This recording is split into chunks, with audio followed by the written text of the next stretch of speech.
សម្ដេចអគ្គមហាសេនាបតីតេជោហ៊ុនសែន Prime Minister of the Kingdom of Cambodia, Chair of ASEM, Your Excellencies, distinguished guests, we are deeply grateful for the chance to speak on behalf of young leaders from all 51 ASEM countries who participate in the 4th ASEF Young Leaders Summit.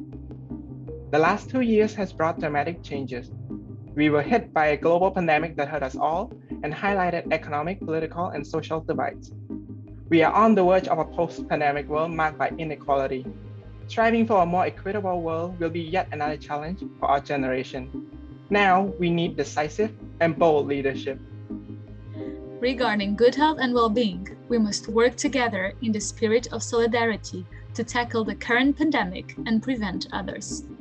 We need to fight inequalities and promote inclusion through the strengthening of critical healthcare infrastructure directed towards disadvantaged communities.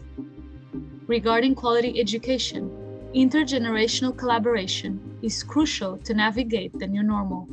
We need the recognition of physical classrooms as a space for social protection and well-being for all. We must bridge the digital divide in formal and informal education. And we need to design relevant curricula and reinforce the legitimacy of online education among employers. Regarding decent work and economic growth, we want further economic cooperation to spur innovation and leverage on the positive impact of digitalization. This will revitalize the spirit of multilateralism and promote flexible employability for us, young people, in a future job market marked by uncertainty. Regarding climate action, governments must accelerate the advancement of clean technologies and keep the 1.5 degrees goal alive. We must drastically reduce annual emissions. Immediate action must be taken. We seek a meaningful involvement of youth who are most affected to play an active role in the design of adaptation policies. Finally, we would like to reiterate our earlier call to ASEM leaders to establish a structured dialogue with the youth.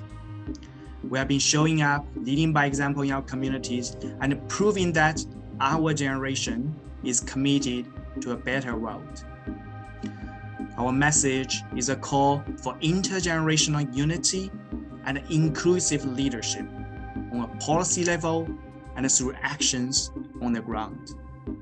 We want to work with you and to prepare for our future. We seek your support in overcoming youth washing and in creating opportunities for youth leadership. Your Excellencies, we are here and we are ready. Thank you.